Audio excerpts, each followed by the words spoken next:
forget. You're a guitar player? No, drummer? I do both. I have played drums since I was 10 and been in a bunch of bands, and then I started teaching myself how to play guitar like when I was 18. Nice. Yeah, to be a better drummer was the point.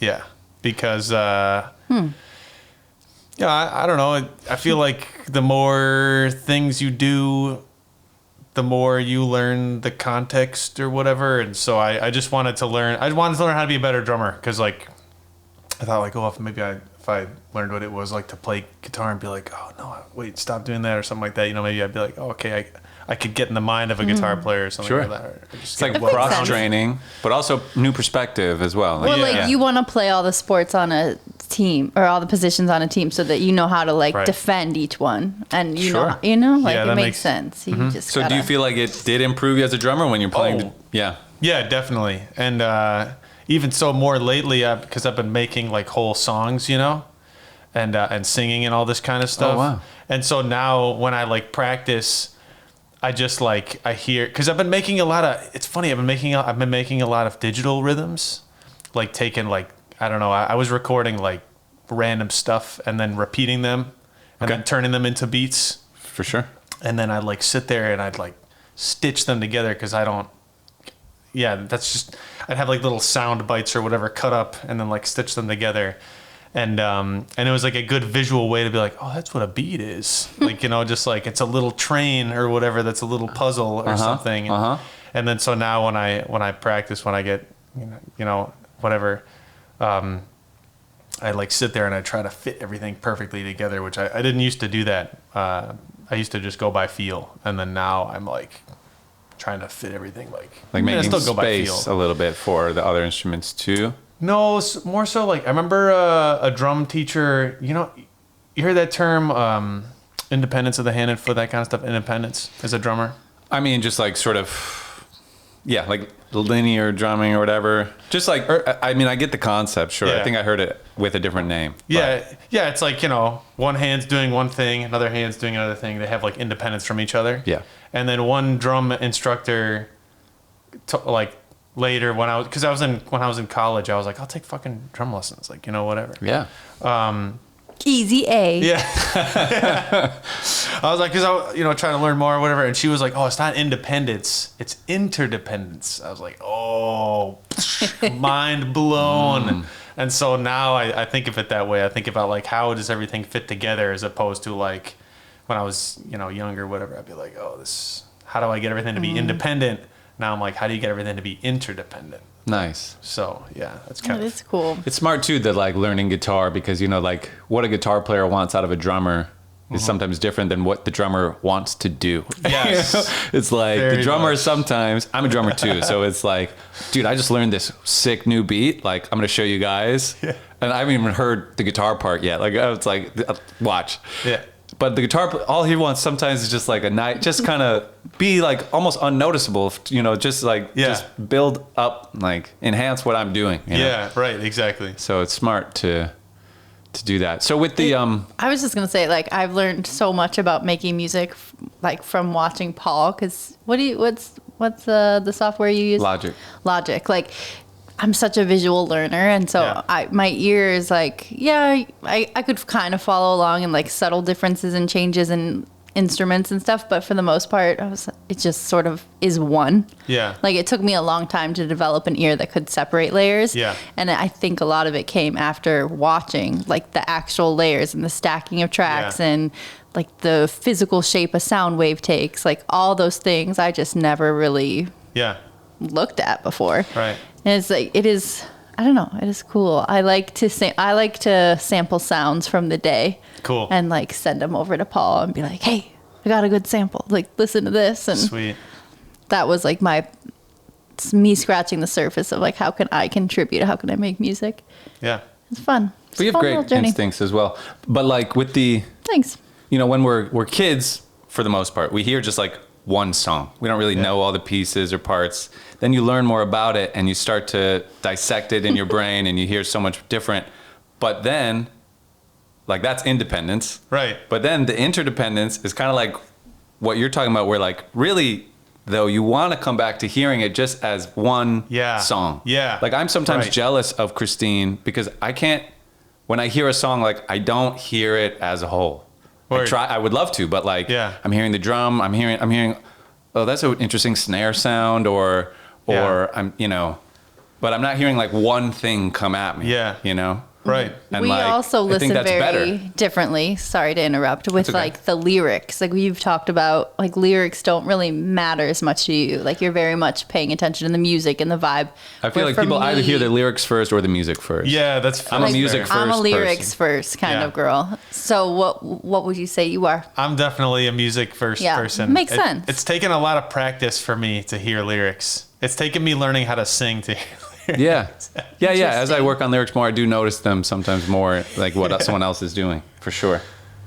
I think most of the times, like if you, I don't know, you're either thinking about the lyrics because they're amazing and they're like haunting you because they're beautiful, or if they stand out, you're thinking like, this is terrible, like how, like what a terrible line. I can't believe that's in a song, I think like it can be jarring. Yeah. I think in general, if anything stands out too much, it's usually a sign that it's not working together with everything else or something. Usually, not always. Yeah. Sure. But that's the way I think. Like, I was like, when I've been making music, like, and I listen to it, I know that it's sounding okay. I'm going to say okay because I'm not going to say, but like I know that it's working, or I think it's working when it sounds like one thing. Mm-hmm.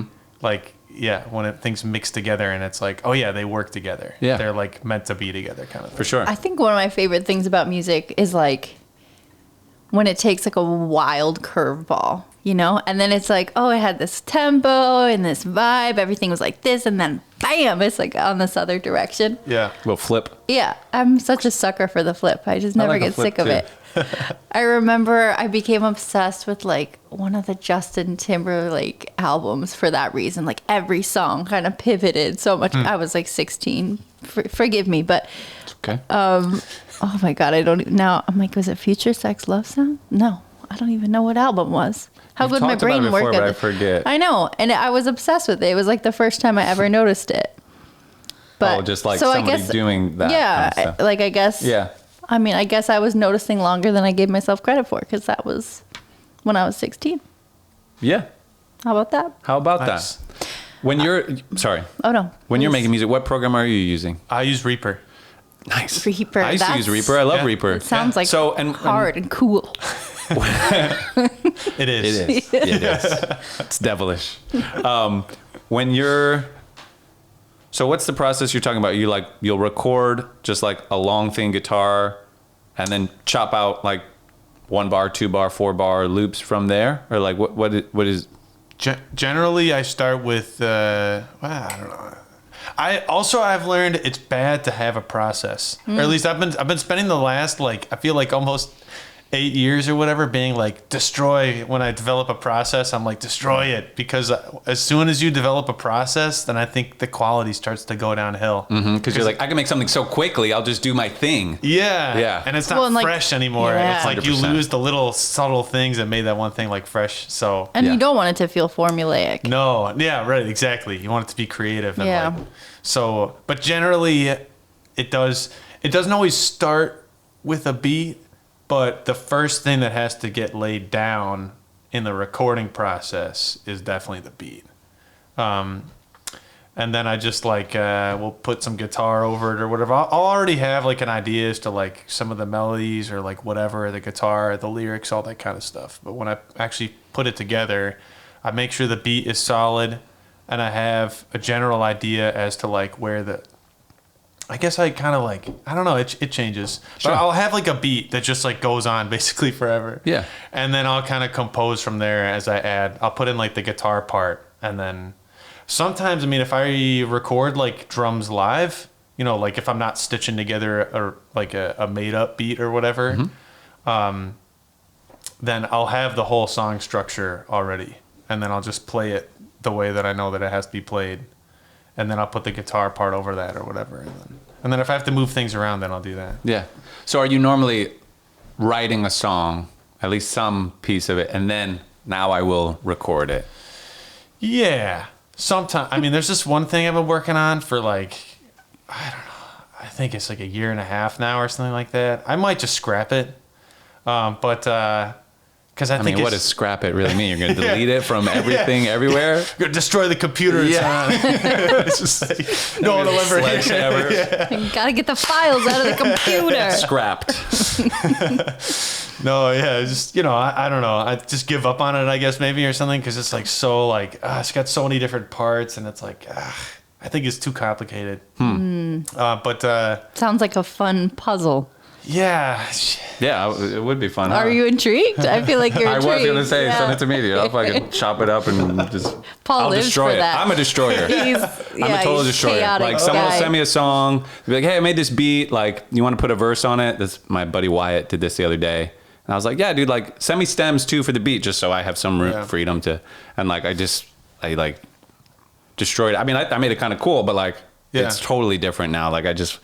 mercilessly, without thinking, I just kind of don't question. I mean, it was a cool Maybe, song before, but I also was like flabbergasted that you made it sound as different as you did without getting any new vocals recorded. Like it sounded like a completely different experience to me. Nice. It's interesting. Thanks. We should play it for you after. Yeah. Do a little. I'd love to hear some of your songs listening too. Yeah. Sure, yeah, I could share. I think the best things I've made are the simplest.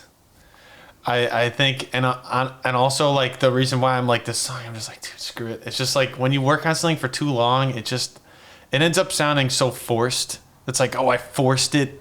Whereas like I feel like the things that were simple that just like Happened in a night, you know. Yeah, it's like they kind of wrote themselves or something. Sure.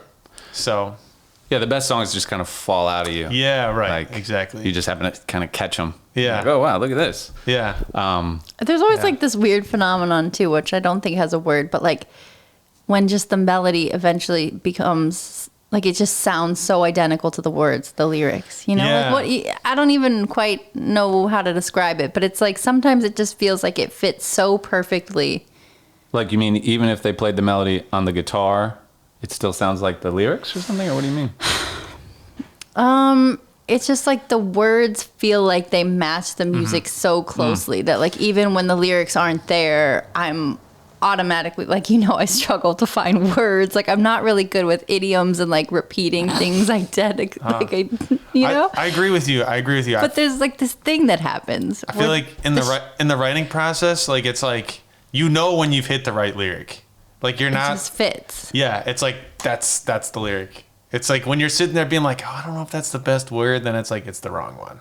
It's like when something, it's just like clicks. It was always supposed to be that. That's what it is supposed to be, and that's what it's always supposed to be. Or something like that. Yeah, I think the mindset of like, well, I don't know about the mindset, but like, when it's right with anything in a song. Like sometimes you hear a song, you're like, just something. Maybe you don't even know what's not right about it. So that's where your like toolbox of like, I don't know, we could distort the vocals or we could like flip the drum beat or let's try this. Like those are just like things I know to try. Yeah. Because maybe that'll make it sound right. But it's like, I just know it doesn't sound right. Yeah. And then when it's right, like, it's right when it's right. Yeah. And like, it's just about this is what I do at least. I just keep fucking with it, mashing it like clay. Yeah. Until it just feels right. Yeah. And then it's great. Now it feels right. Yeah. So you make obviously a ton of art other than music. Do you feel like you're like a perfectionist in that way? Like do other mediums give you that same kind of grief where you feel like you're tweaking constantly? Yeah, definitely. Like not constantly, like I guess with visual art I've learned to kind of just be like, like if it's taking too long and if you're pressing it, then it's like it's move on to the next thing. Especially because my painting process is like so fast. I've kind of made it so that it has to be like fluid, and it's also it's the way I paint best. I mean, it's like it's how I've always drawn best and painted best. I mean, I can sit and like draw something, like I don't want to say photorealistically, but I can do it very like I'm trained. I went to school and learned all that stuff, and I can do it, but it's just not the way I like to do it, and it's not what I'm best at. There are people who are like that's their thing. So I've just learned to go with the flow. But I mean, at the same time, I have some of the same problems for sure. Like I tend to develop a process, and then I have to try and destroy that process. I feel like I'm constantly just like trying to destroy like something I've made. Like just like, no, destroy that process. I think that's beautiful. And like a process or like something becoming a process is not a negative. It's just time to move on. Right. Time to destroy and move on. Yeah. Like right. You start doing a new way, you sort of master it. I don't know. It becomes like a habit. Yeah. Like a process. Yeah. And now it's time to destroy and start something. But like that's in your toolbox now, that process. Like if you need to fall back, we're on this road now. And actually, I know exactly where that goes. That goes right here because I used to do that just daily. So I think it's a great, it's not a problem to fall into a process. No. I think because you destroy that process. Yeah. Like, that's amazing. I read this book that was about learning. And it was about, I think it was called, Why Don't Students Like School? And it started off by saying that like thinking is like hard work for us. That we like to think that like we're good at thinking, but we're actually really bad at it. And it's like not bad at it, but it's like our brains are made to develop like just like a habit for something so that we don't have to think about something because thinking is hard work. And so I think about that sometimes.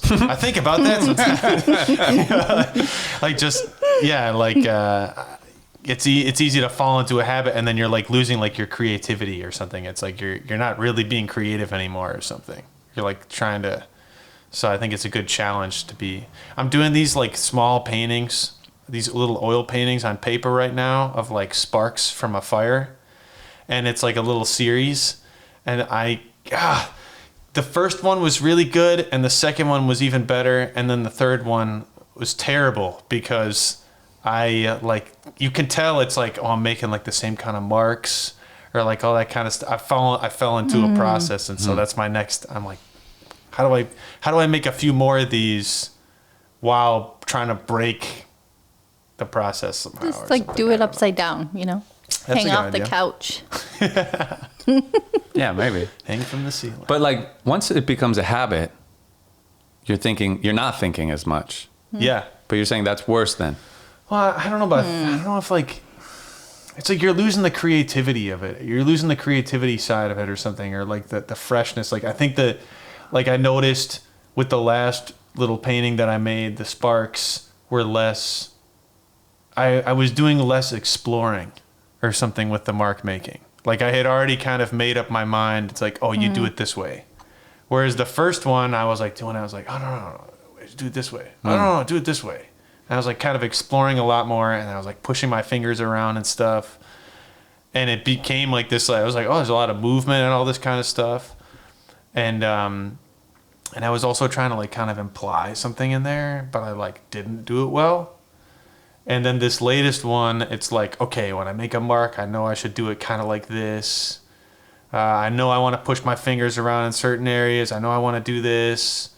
I know how I kind of want to put an image in there, but also not at the same time. And then I looked at it and I was like, oh, it looks like it's like. You could see all of your thoughts. Exactly. Yeah, it was just less creative, and there was less room for like something new to emerge out of it or something. Right. Less like no mystery, no freedom. Yeah. And like it's not dangerous, like that first one is like, I don't even know exactly what this is going to look like. Yeah. I might blow it. Right. But by that third one, you're like, it's going to be all right. I feel good about that. And like, yeah, it's not exciting, and you're not. Right. Yeah, you're not. It's not. The adventure is gone. Yeah. And like that adventure is, wide open, endless. This could become anything. Yeah. But as soon as there's that process, like it's actually a pretty small box of what that's actually possibly going to end up being if you do your process. Right. Your habit. Right. No, you're totally right. So it's that openness. Yeah. When you record music, first you write it. Yeah. Then you record it. With art, do you go into it with a vision of what this is going to look like? Do you ever just paintbrush, start painting, and then see where that goes?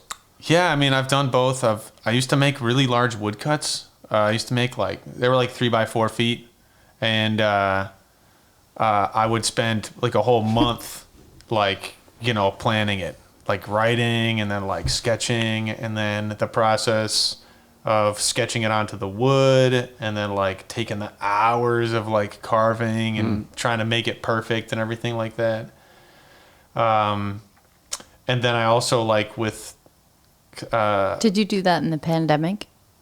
No. Okay, I was gonna say it sounds like a pandemic project. I did that like a time-consuming one. For sure. Yeah, for sure. No, that was like 10 years ago. Yeah. But in the last like few years, I want to say like 4 or 5 years, I've been like doing basically the complete opposite. Like I do like watercolors, and I just like get the whole piece of paper wet and then just like go to town. And I mean, I mix, it's not just watercolor, it's watercolor and also dry pigment. So I can kind of control how much things move around because watercolor likes to travel. Dry pigment is like a powder? Yeah. Yeah. It's just pigment without a vehicle. Like, so it'll just sit on there. It's such a cool way to put it. Pigment without a vehicle. Yeah. I just picture pigment like on the side of the road, like, how am I going to get anywhere? In the big city, it's like a Pixar movie or something. Pigment, called Pigment. Cute. Yeah. Those I usually have like, at least I'll have in my sketchbook. Like I draw every day. Like if I don't paint every day, I'll at least draw something. And even if it's at the end of the day, I'm like, oh, I didn't draw something. I'll just like sketch really fast. And just try to come up with a bunch of ideas so that later when I get a chance to paint, like I'll like flip through my sketchbooks and then I'll have like, oh yeah, I remember that idea. And then I'll have like something, because it is usually a bad idea to have no idea what you're going to make at all. Because it's like, at least for me it is. Because I don't do like total abstraction. Maybe if I was like a completely abstract artist, that would be. But for me, I do like kind of figuration or things that like kind of look like things. So I got to have like some kind of idea. Or at least it's, but the specifics are often like so up in the air. Like I'll just have like a general idea. Sure. Yeah. And then there's that freedom, especially the first couple times. Like this could go anywhere. Yeah. Yeah. No, for sure. It's interesting. And so, okay, forcing yourself to do something each day. How long have you done that, and what's sort of the philosophy behind that? Like, even if let's say you just didn't feel like drawing all day, you still say, I should draw something. Yeah. Why? Because I always thank myself later. Like I'm always like, yeah, I'm glad I, because like it's so easy to let something.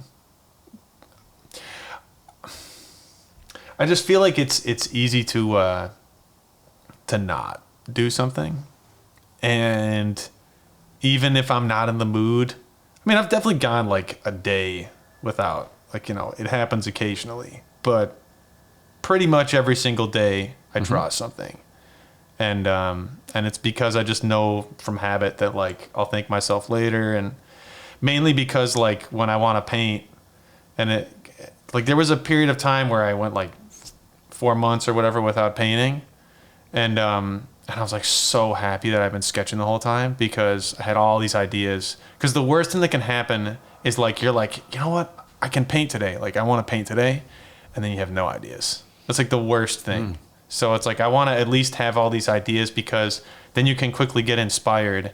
And even if none of the things specifically are like I want to do that, it's like, oh yeah, but that makes me think of that thing I was thinking about a few months ago, and oh yeah, okay, wait, I should do this or something like that. It's just like a way to like quickly help get ideas flowing and keep the juices going, But when you draw each day, how do you know what to sketch? Isn't it the same problem? Yeah, it is. Yeah, it is. I just sit there and I go, I think because it's like, sorry. It's okay. Rude. No. I'm just kidding. I think because, I don't know, somehow the stakes are lower. It's like when you have a whole not a canvas, I paint on paper. I paint like on these pads. So like, it's like I buy like, whatever, like 50 sheets or something like that. So even if I make a crap painting, like I don't care, I'm like, all right, whatever. Which I think is really important. Like it's so important to like be able to let go of something instead of like being like oh, you know, like I got this nice canvas all prepped and everything. Like it's got to be a great painting, you know? Yeah. Yeah, take the pressure off of making masterpieces so you can actually explore and try new things. Yeah, exactly. So I think it's something like that. Like the stakes are even lower than that. Like in the sketchbook, it's like, oh yeah, I'll just like quickly like draw a few lines. I don't even spend like sometimes the sketches are just like so loose, you know, or just even words. I'll just you know. Do you like with those though? You're thinking, I'll draw a bird, and then you started bird. Do you ever just, I don't know what this will be. I don't know where it's going. Go, or there's a plan. Usually there's a plan. Okay. Like a plan, like, you know. Yeah. I don't really do the automatic thing so much. I mean, I say that, and what I've been trying to do is kind of that. So I've been also like with these, because I've been making these paintings about basically like, I don't know how to say what they're really about exactly, but kind of like finding something within something. Okay. It's like campfire energy, you know? Yeah. Like a bonfire. I've been making a lot of bonfire paintings. You have been doing a lot of bonfires, but I could feel like the spiritual searching in there, like for those subjects. Exactly. And so I've been trying to so I was like, oh, it'd be cool if I made a bunch of paintings of sparks where like it's representational in that it's like a painting of like a fire and some sparks, but it'd be cool if they were abstract and like, you know, it's like it's fun when you can find a bunch of stuff in something. It's fun when you can look at like something. It's like kind of like when you look at the grains of wood. Like my drawing instructor in college was like, she's like, I could never do woodcuts because I would just get lost in finding things in the wood grain. And I've always thought about that, and like that's so cool. You know, like and so I'm trying to find ways of kind of letting that kind of be almost like a subject. And in order for that to be like a subject, it's got to be just like the thing. So it's kind of what so yeah, I mean, I do actually kind of do that, but at the same time, I guess I kind of still have like a loose idea. Like I'll be like thinking about like the shape of an eye or something, and I'll just kind of let my hand go. Cool. Yeah, I think, yeah. Nice.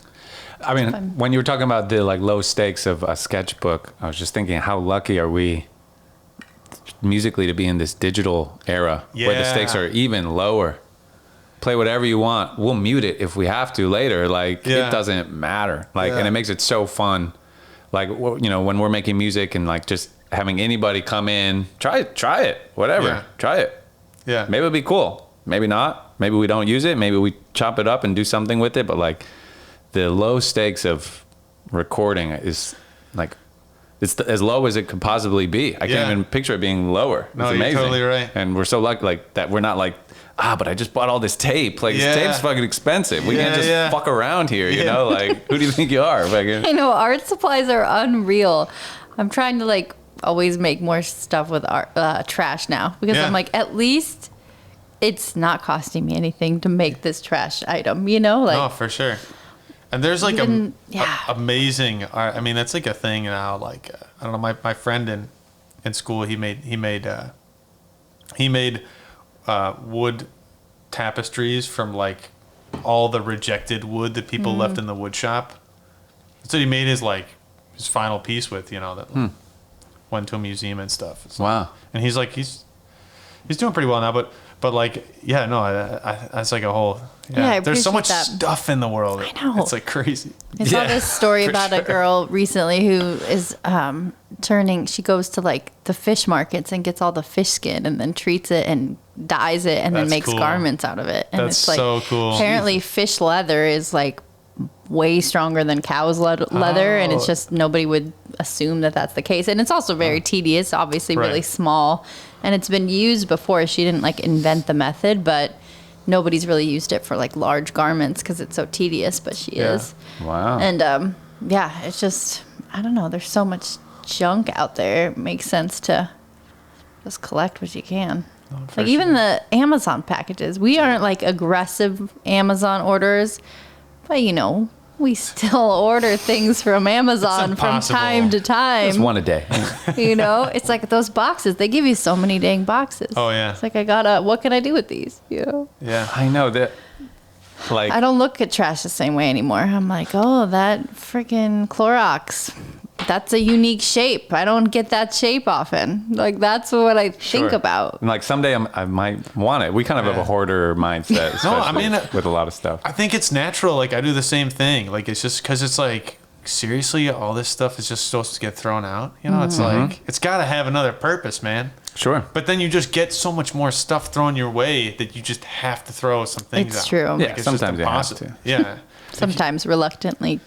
But it's like, you know, kicking and screaming. I think it's normal for a human to have this like scarcity mentality. Like, maybe I'll want that someday. I don't know. No, like, you're getting rid of that, I'll take it. Yeah. But then if you're also like an artist, so like, not only might I need that, but like I might blend that and like glue it to a canvas or something. And like, so we're kind of even more receptive being, you know, so I find though, like, for for me, I have to act fast. Like, if I find something like that and I'm like, oh, this would be a cool vase, like, I need to turn it into a vase pronto. Otherwise, it's never going to be a vase, you know? And then I've just held on to that piece of trash for like a year and a half and it just did never transform, you know? But it's like, what is this? Like, it's my vase.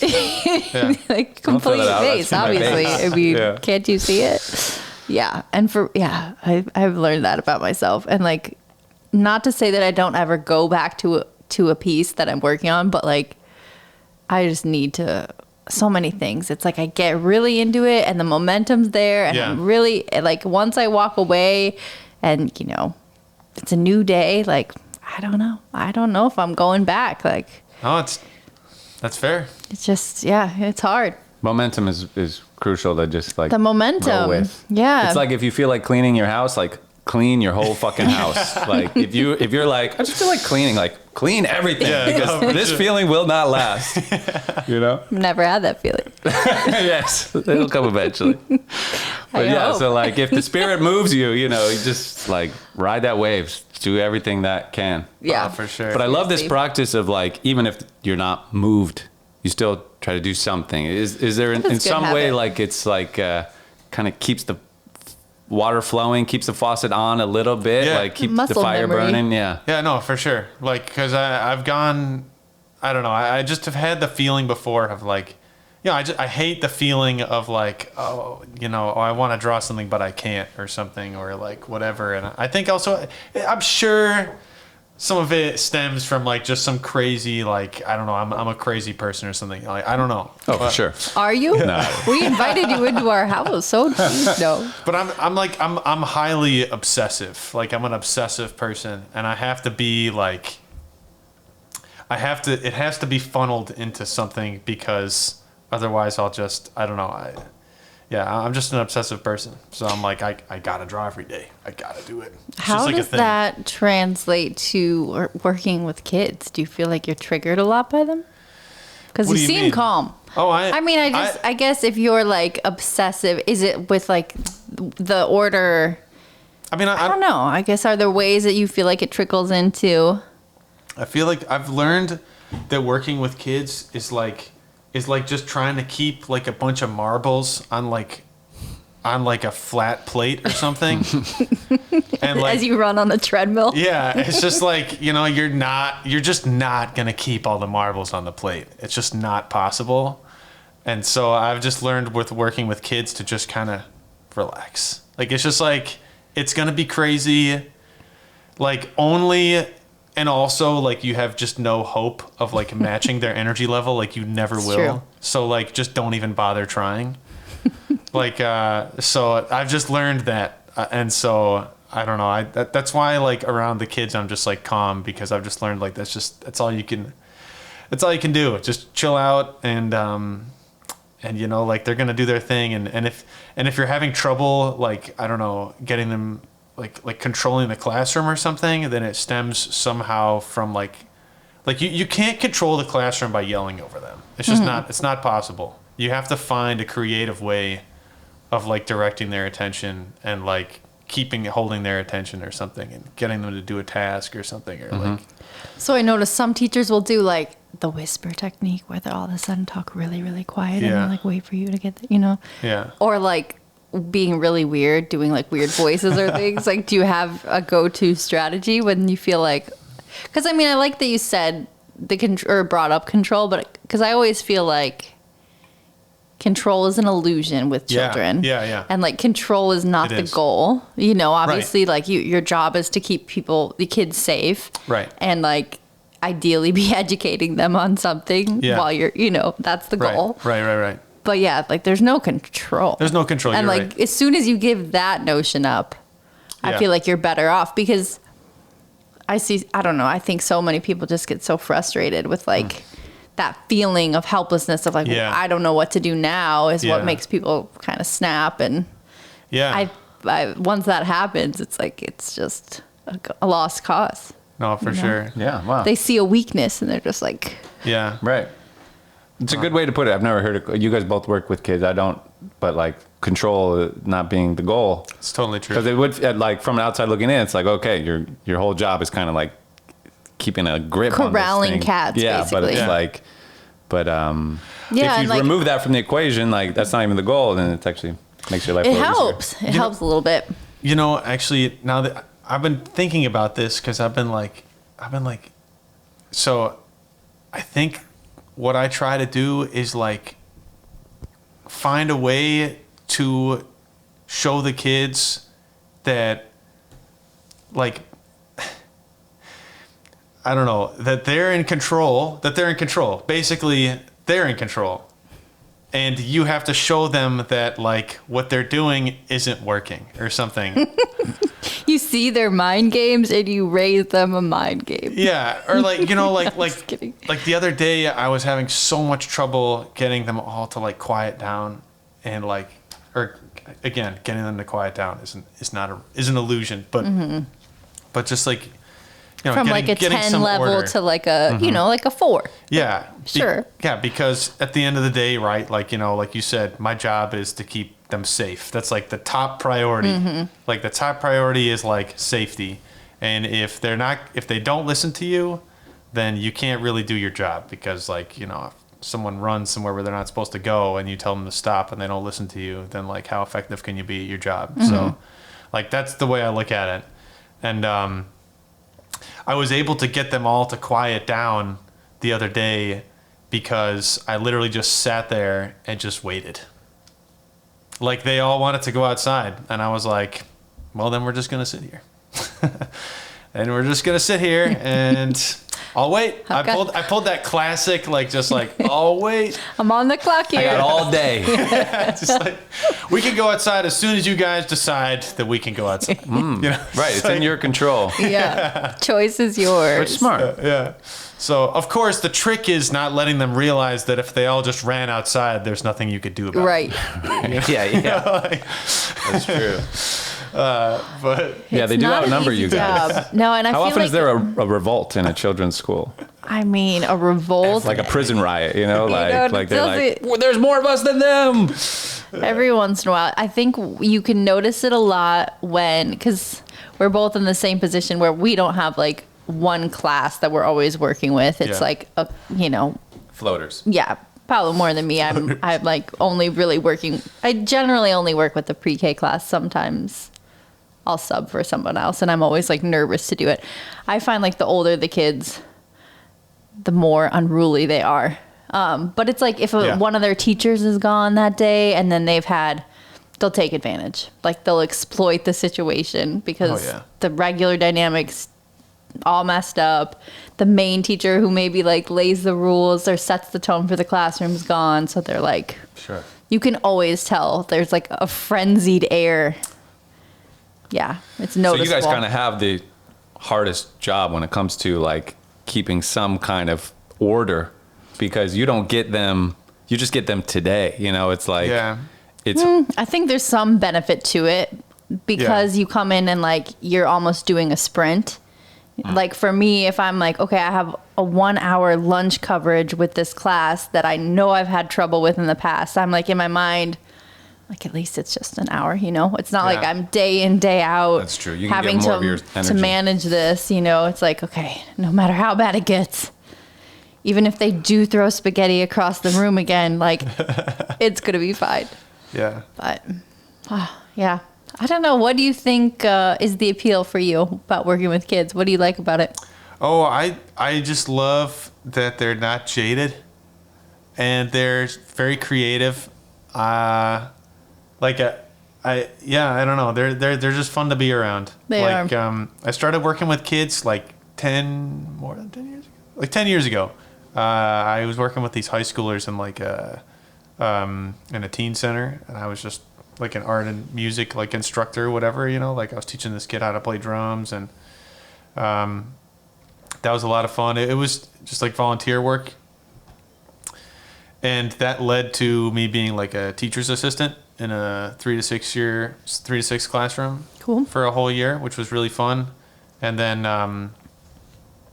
just like when I moved to Detroit, I was doing some summer programs, and then when I moved here, I went back and worked in the schools. But it's something that I've just done like a bunch over the past 10 years, but I really enjoy it because it's like, I don't know, it's fresh. It's like there's always something new happening, and Totally. the kids are always got new ideas, and they're excited to do things, and they're excited to try things, and so it's fun. And then it's also like, I don't know, I feel like I've learned a lot about myself and about people working with kids, because it's like I feel like we're just older kids, like, I don't know, just like with more experience or something. And 'cause I think kids are a lot smarter than we are. Yeah, I think Yeah. we don't give them enough credit Yeah. in general in society.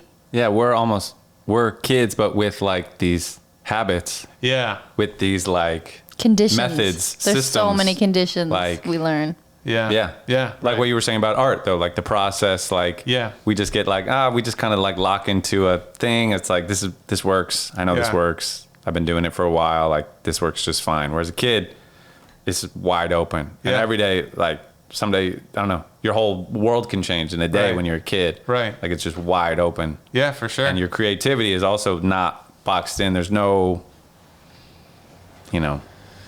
Yeah. history for it. It's just kind of. I've always like kind of been drawn to working with kids. I have two older sisters, and so they would babysit. So when I was like 8 years old, I'd go babysit with them and like be their assistants. And as long as I can remember, I was doing that. And then graduated college and started teaching preschool. And I just feel like no matter what, I'm always like, I mean, they drive you nuts. Like, it's physically exhausting too. Yeah. It's a lot. Like, there's no denying it, but it does fill your cup up in a way that like most jobs don't. Like I think so. there are Yeah. there are some lows and like some really frustrating moments, but like the highs too are just so great when and I feel like I tend to kind of swing a little bit where I'm like, I gotta get out, I gotta take Yeah. a break, like I can't Yeah. do this anymore, and Yeah. then I'm out and I'm like, I miss them. Yeah. I'm like, this stinks. And now like the best part of my days are like the 1 hour a day I'm away from my desk and they're throwing pasta across the Yeah. lunch table. It's like, great, Yeah. this is fun, isn't it? I'm having Yeah. fun. But yeah, I don't know. It's like they're crazy, but it's fun. Yeah, they're fun. They are crazy. Well, you're also like working with them in the after school program. So they've been at school all day long. And then it's like not a classroom environment. Yeah. So it's already got like a little bit of anarchy just like sprinkled on top, Yeah. Right. But it's okay, because that's kind of the whole point, I think. Like, Yeah. the after school program is like they're supposed to be able to have fun. Right. It shouldn't Yeah. feel like they're still in school. Right. Yeah, exactly. It Yeah. should feel like they got to follow the rules and everything, right? Because we are at school still, but you guys get to have fun now. You don't have to be in class. You don't have to, like, you still have to listen to Constantly, us yeah. because I'm watching you, and if anything happens to you, I'm responsible for you. But go have fun. Like, you don't have to like sit and work on anything if you don't want. But then that being said, there's also like some programs. Like some kids do their I homework. say stuff like anarchy loosely. It's a Yeah. great program. that. That's what we like to show everyone. Yeah. We're teaching them anarchy. It's like you're giving Lord a tour of of the the school. Flies over here. And after the school, it's anarchy here at the after school program. I might have to work on my pitch a little bit. That's cool though. No, I mean, I like, it tracks with everything you're saying about art. Like this, you know, you like surprises. You like when things kind of take an unexpected turn. Yeah. You don't like predictability so much. No, yeah, for sure. I mean, I do. I like to think that I'm gonna get home when I drive home later. You know. Sure. But like at the same time, it's nice when things change up. I worked at a movie theater like years ago, and that was my favorite thing about working at the movie theater is the movies always changed. But that job was always the same. I mean, it's nothing like working with kids. Or like it's the same thing with working at, like, you know, because I do gallery work too, and that's also fun because it's always different. Right. And man, I'm just like, you know, I'm just really happy that the things that I do right now are just constantly changing, but they are also consistent. You know, it's like I'm at the school every day, but what I do there changes every day. And then the gallery work, you know, I go in there like once, maybe twice a week. And I go in there pretty consistently, but the work is always different. So. Different day. That's kind of what I like too. You know, I want the variety. Yeah. I like piecemealing the jobs together, having a little bit of this, a little bit of that. Yeah. Kind of wearing lots of hats, but I don't want to be scrambling like so much week to week where I don't know like how many hours are coming on my paycheck or you know, like I don't love that. The security, the reliability is good, consistency, but not being bored. Right. Yeah. Other than the drawing, Yeah. are there other routines you do, daily, weekly, anything like that? I mean, well, I try to play pool once a week at least. Yeah, oh yeah, you're a great pool player. That's how we met. We played pool at a colleague of your guys's, and Paolo's quite the billiardsman. Hey. I know you're undefeated. Running that table. Seriously. Trust me, there's some folks that would embarrass me. Just cry. I played someone 2 weeks ago, and I just sat basically the whole time. We played for like 3 hours, and I think I just sat for the majority of the games. Wow, he's just running the table. Yeah, pretty much. I was kind of like, why am I here? So funny. Yeah, you're like, just call me, tell me how I did. I was like, you know what? We're gonna play in a while. Like, I can't play you for a couple weeks because like I come here to have fun, and it's fun to play you, but only if I'm also playing the game. So. And what is it about pool that you like so much? Oh man, I don't know. It's a. That sound is pretty fun. The breaking of funny the that you ball say the sound. balls. Yeah. It is a satisfying sound. It is. There's also a romantic, it's kind of a classic game. It is a classic Almost game. like an old man's game a little bit. It's a gentleman's game, we'll say. I love pool. I'm not saying that in a judgy way. And he I had someone loves come up senior to me. citizens. So. I had someone come up to me the other day. Like, I was playing a game called One Pocket, which is like an incredibly slow, like, just really like, it's a great game, but man, if you're watching, unless you love pool, like, you're gonna be like, seriously, you're playing this freaking game? Like, are you serious? But like, and this guy was like, he came up, he like shook my hand. He's like, man, I can't believe I'm seeing, it's like, it's crazy to see two gentlemen playing One Pocket here. It's just like, You I shook gotta his shake your Thursday hand, night. sir. Yeah. Yeah. I mean, it's very challenging. yeah, I think that's honestly like, I love a challenge. I love when something is difficult, and I love being challenged. Like, honestly, one of the reasons why I'm probably like an artist to this day is because like someone basically said like, I don't think you can do it. And so like, I'm just like, I'm the kind of person. Not a spite. Yeah, I'm just like the kind of person. I'm like, I'm gonna prove you wrong, yo. Like, I love when people doubt me, because I'm like, oh, just give me fuel, man. Like, it's just like. So it's just, I love the challenge, and yeah, it's just an incredibly hard game that's like super rewarding when you do it well. Like, when you run the table, like when you play a game and you don't even let the person you're playing get a turn, you're like, oh yeah, that was good. Well, Paul brought some integrity into my pool game, because I never knew the rule of like, you can't get the point if you actually didn't mean to get the shot that you. She was playing slop. I was doing slop my whole life, playing sloppy pool. I mean, kids, kids can play slop. I can, but he wouldn't have it. But I appreciate it, because now I'm like, I feel more rewarded when I get the shot that I intended to get. Sure. And then even, it's just like, I made it, but that's not the one. Like, it's expected. That reminds me. I played. Okay, so there's a game called 9-Ball. Do you know 9-Ball? Mm-hmm. Yeah, 9-Ball is where you have to hit the balls. You only play with 9 balls. You rack The them. diamond Yeah. rack. Exactly, and you have to hit them in sequential order. So like you have to hit the 1, then the 2, then the 3, and then whoever makes the 9 wins. So all the balls don't matter. Oh, okay. The 9 is the one that matters. It's my kind of game. Yeah, and it is specifically a slops game. Like, it is always a slops game. Some people like, I don't know. I've only ever heard one person be like, I don't like 9-Ball. I play like call pocket 9-Ball, and I'm like, well, that's what 10-Ball is. 10-Ball is call pocket 9-Ball. But 9-Ball is like specifically slops, and it's honestly the game that like I think it's the game that like kept pool alive in like the 80s and 90s because it's like exciting, you know. But wait, you hit the cue ball, and the first ball the cue ball hits has to be the lowest ball on the table. Yeah. So that's the challenge of it. It's not a it's not a complete like chaotic. There's that slightly difficult rule. And sometimes very difficult, I would imagine. Oh yeah. Yeah. Super. I mean, like, you know, to a pro, it's like to run a rack of 9 balls not very difficult. But if you hit, But for me, you hit the 1 first, but if hits the 4 in, just happens to, you get to go again. Yes. Just the first ball again you have to hit is the 1. Exactly. So generally, you want to make the shots that you intend on making. Sure. Because But it's got slop to it. Yeah, but it's got slop to it, and that can be both to your advantage and disadvantage. Say because you play safeties in that game. So there's actually a famous game where like the guy who's known as like the best player in the world of all time, Efren Reyes, like he plays a safety on the other guy, which means, you know, he hit, I think it was the 7-ball. He hits the 7, or it was a 6-ball, whatever.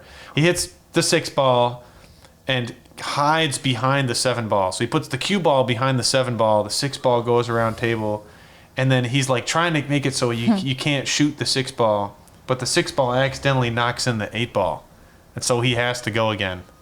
And so he's like, you know, because it's a really good safety. He's like locked up behind the set. It's like, so he plays a 2. He does a double bank and hits the 6-ball in, and then gets shape on the 7 or whatever it was. It was pretty crazy. Wow. But like, it's like a super famous shot. But but I played someone who might be the best worst player I've ever played. He like I've never played anybody like this. Every shot, he legitimately put his whole body into it, and he just like lunged and hit the cue ball as hard as he possibly could at the 1 ball or the lowest number ball on the table, and it was just like, it was pretty crazy. He made a bunch of balls because it just got shit moving. Yeah, but I ended up winning because when it came down to like, there's like 3 balls left on. I can run like if there's 3 or 4 balls left, and I have a good shot on the first ball, like I'll probably get out, or I have a good chance of getting out. So it's like, but you know, if you're just like trying to luck in, you know, the fewer balls on the table, the less chances you have just lucking something in. So Sure. Yeah. It gets harder as the game goes. Yeah. Paul's parents are very good at pool, and it is humbling to play them every time. Word. I'm like, come on. Am Yeah. I ever going to win? But I don't think the answer is yes. Well, and like sometimes we're playing in like a big group, so it's like we're taking turns or whatever. So like finally it's your turn. You just like miss. You're like, fuck. Like, so like it just, all the wind comes out of your sails. Yeah. But it's cool. I like that. I like things that are like, there is no perfect. Like, there's no such thing as the perfect pool player, like, or the perfect guitar player. Yeah. Like this is a skill you can get better at every single day. Yeah. And you'll never like reach a ceiling. Like it just doesn't exist. Same with art. Yeah. Same with like all these skill sets. I really like those kinds of things. Yeah, for sure. I guess I don't know what a thing would be what thing even has a ceiling. The Olympics? No, but I mean like what's a skill that like there is a point where you know the whole thing. I mean like learning to read. You can read. I can read. Once you can read, you can read, you know? You don't need to keep practicing reading. I disagree. You do have to keep practicing reading. Well, you keep learning from more books, but you're not going to learn how to read more. Sure you do. Your vocabulary increases. You understand. Yeah, but reading, but when they, I was just trying to find an example. Well, I think they're definitely shining shoes. That is a skill that no one wants to be the best at because But whoever's the best, could they get better? Is there more room above? I mean, you could shine every. There's probably a lot of technique, you know. No, I'm not trying to throw shade. But I do think, you know, like that's probably a job that most people don't want to do, and I have a feeling that it has to do with the fact that it's boring. You know what I mean? And it's probably boring because it's like I shined the shoe. You know what I mean? It's they like put the shoe, I shine the shoe. Yeah, I shine the shoe. It looks good. Move on. It's not like I designed the shoe and I can make another shoe different next time, make it better. Yeah. Right. It's true. What about haircuts? You think it would feel like that, or is there a little more creativity I feel like you get better and better with haircuts. And people love cutting hair. I think. And you learn like hair's texture is so different, so you could always be learning. Yeah, every like, head is different. Every head behaves differently. Every hair behaves differently. But I hear you though. I think when you say that, because I remember once I got my hair cut back in Rochester, and like. It's like this guy was like running his hands through my hair. He's like, dude, you could do so much with this. And I was like, yeah, I just want it kind of short. I just want it shorter than it is now. Yeah. And, you know, to him, it was like an opportunity to like, like I get to do something fun, you know? But then it's like, so I bet cutting hair, I could see being one of those things where it's like, you know, you can never be the best or there's no ceiling. Yeah. However, most of the times, a lot of people want like a pretty boring, straightforward haircut. Sure. That's so true. All my life, I'm like, just, you know, give me a trim. Just trim off the little bottom part. Sure. The bottom part that's unhealthy. Get rid of it. That's all I want. Yeah. Oh, man. I mean, I think you're right. I think there's just like certain limits to things where it's like, well, you know, it's like, I don't know. I mean, working at Subway, you're going to be making that BMT over and over. You're not really like improving it every time. There is kind of, you know, once you know how to make the sandwich, you know how to make the sandwich. You pretty much make it the same every time. Right. But I mean, I don't know. I don't know if they're ever like, you could get better and better at making that sandwich. Well, it might get better. It's like the Hero Dreams of Sushi, like making that rice like perfect for sushi. But that's you're talking about the difference between a chef and someone who's been paid to recreate the same thing, like a there's a big difference sandwich. in that. Sure. Which, like, you know, it's like, no, I think, and they call, I don't know, I don't know. I've done some food service work. That's what it's called. Same food service work. Yeah, I mean, I'm not even talking about jobs as much as like skills. Yeah. And like, is there any skill? I guess every skill you can always improve. Is there a skill where like you can do it now and you can't get better at it? You know what I mean? Maybe no skill exists like that. Because at first I was saying like, my brain pool, doesn't like always appreciate pool, music. these. These are things like that. Yeah. But isn't everything like that? Is there anything that's not like that? You're probably right, but I'm gonna go back on my just to be the devil's advocate. Please. I'll always say there's always an exception to the rule. Like, it's always some exception to the rule. So, like, I'm sure, you know what I mean? There's got to be something out there that you can't get better at.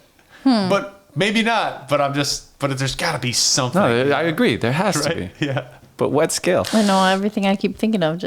I'm like, oh, sure, you could get better at that. You could get better at that. Sure, you could. Yeah. Cutting the grass, you can get really good at it. Yeah. Someone's the best, and they could be even better, I'm sure. I was like breathing, but then like you can train yourself to breathe and meditate and do all sorts of stuff with your breath. Yeah. Maybe you can't get better at anything because you'll never reach. Well, I mean, that means you'll never actually get good at anything. That's kind of the point I was trying to make or going to make, but like, I like things like this where it's like you put so much effort into it. Yeah. You're like, every time you're playing pool, you're like trying to be the best, knowing you will never, you can never, you aren't. But like the goal of the day, you're garbage. But the goal of you in that moment is to be the best. Yeah, so like, and you're always trying to get better and get better. Yeah. Like knowing you never will. Yeah. Yeah. Yet you still put everything into it. I don't know. I like. It's the human condition, right? It's the human condition. I like it. I actually really like it. Yeah. Like reaching the goal isn't the goal. The goal is just improvement. Yeah. What do you think about that, Christine? Christine doesn't like all these self-improvement bullshit that I do. I just I don't usually like the rabbit hole of like philosophy. I don't like to spend much time with like semantics of things. Okay. When this happens, I kind of just find myself like daydreaming about other things, you know? It's all. It was a daydream face. I just daydreaming. Man. Yeah. I get into semantics. All right. Well, how about that? we've been on for like an hour. Oh, sweet. Yeah. Amazing. Yeah, dude. Wow. Thanks for doing this. Oh, this is fun. Thanks for inviting me on. Yeah. Yeah, on a school night at that. School Thank night, you. nonetheless. I was like, dude, I'm going out on a school How night. about that? Yeah. I know, kind This of has wild. It's been a lot of fun to talk about things. Think Yeah. Yes. I like it. go deeply into the rabbit hole. Yeah, I'm excited to hear your music too. Oh, yeah, sure. Fuck yeah. All right. Cool. Well, hey, good night, everybody. Thank you. Woo. Paolo.